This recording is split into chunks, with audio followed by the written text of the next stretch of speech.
Ola, chámome Laura e sede benvidas e benvidos á miña canle. No vídeo de hoxe imos a falar sobre Blanco Amor e a súa obra máis importante, que é a Esmorga. Para empezar, falaremos brevemente da vida do autor. Blanco Amor naceu en Ourense en 1897 e é un autor autodidacta, aínda que tamén aprendeu de risco na escola normal. Grazas a el posicionouse na defensa da cultura galega. Aos 17 anos xa estaba traballando en El Diario de Ourense e en 1919 emigrou a Bos Aires.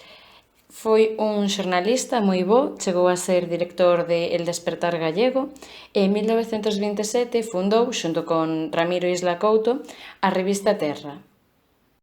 Sen embargo, non foi ata 1927 cando iniciou a súa carreira literaria coa obra Os non natos, que publicou na revista Céltiga. De Bos Aires voltou 2 veces a Galiza e na primeira conoceu a Castelao e entrou en contacto máis co galeguismo e na segunda vez foi cando coñeceu a Lorca, quen publicaría tamén 6 poemas galegos. Dende o estoupido da Guerra Civil en España defendeu o galego, pero a súa produción literaria só foi en castelán. Sen embargo, isto cambia en 1959 con A Esmorga, que escribiu en América e que supuxo unha renovación das tendencias galegas, como xa veremos.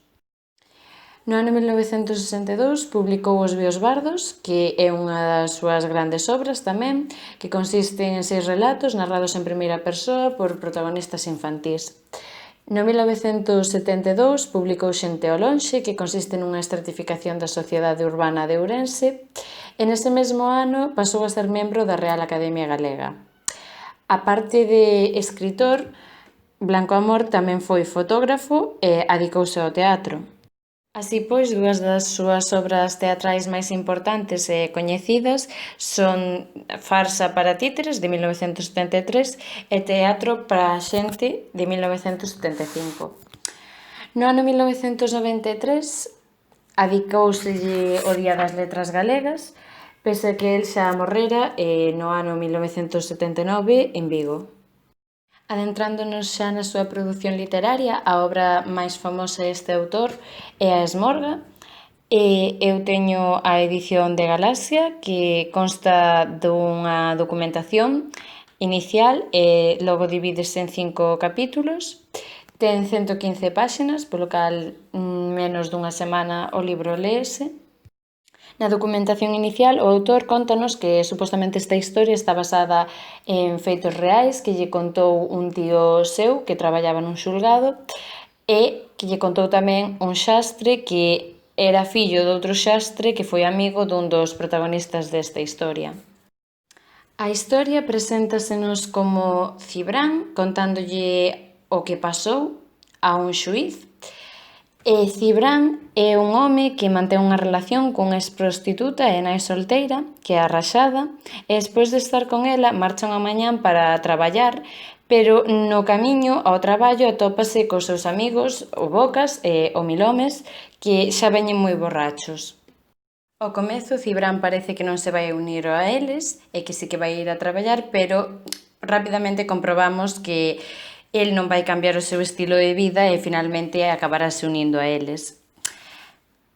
Ao longo do relato segue un itinerario incerto, pero por onde van provocando a destrucción.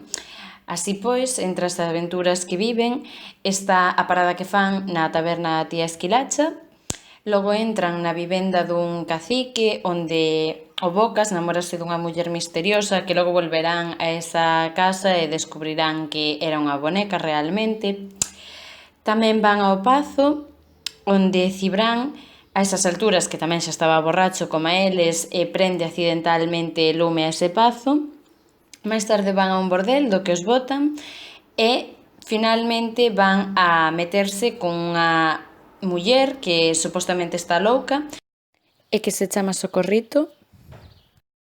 Cibrán contalle ao xuíz que ante esta situación el tratou de frear ao Bocas e que logo o Milomes asasinou ao Bocas, feriuno a el e marchou para non ser detido, pero acabou morto conxelado. Entón, Cibrán remata así de contarlle a historia ao xuíz, quen vai a ditar sentencia, pero Cibrán acabase matando antes porque non quería estar preso.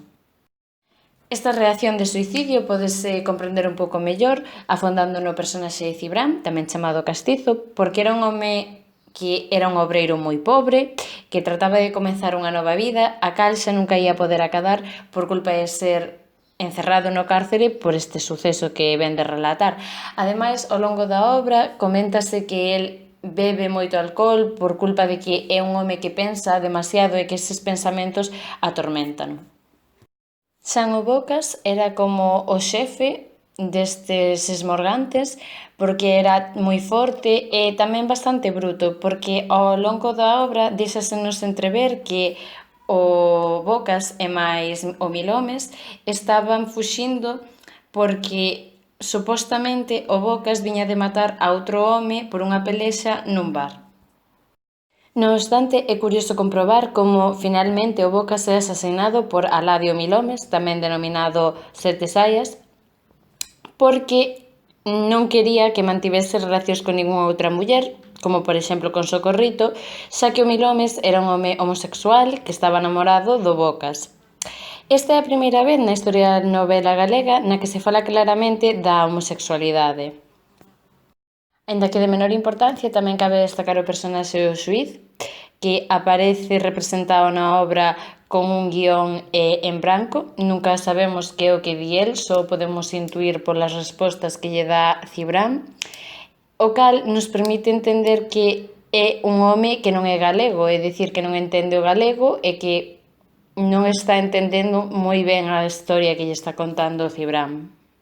En canto ao espazo e o tempo, a obra está ambientada en Auria, que representa a cidade natal do autor, que é Ourense, e o tempo son 2 días dos que declara Cibrán ante o xuíz, pero os feitos que lle está contando realmente pasaron en 24 horas nun día de choiva, frío e xeada, que este mal tempo recordemos que é o motivo da morte que se nos conta do Milhomes.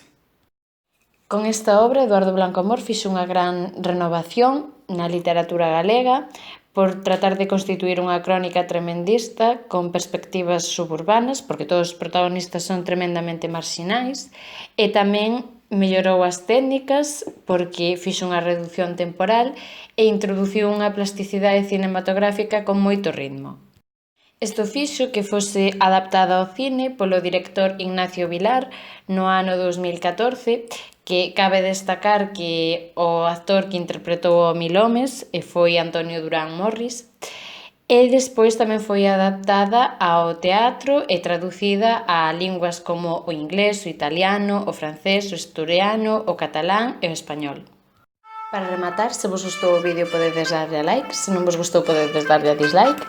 Axudaríadesme un montón compartindo o vídeo e suscribíndovos á canle. Tamén, se vos gustaría ver máis vídeos en galego, podedes deixarmo na caixa dos comentarios. Vémonos no próximo vídeo. Chao!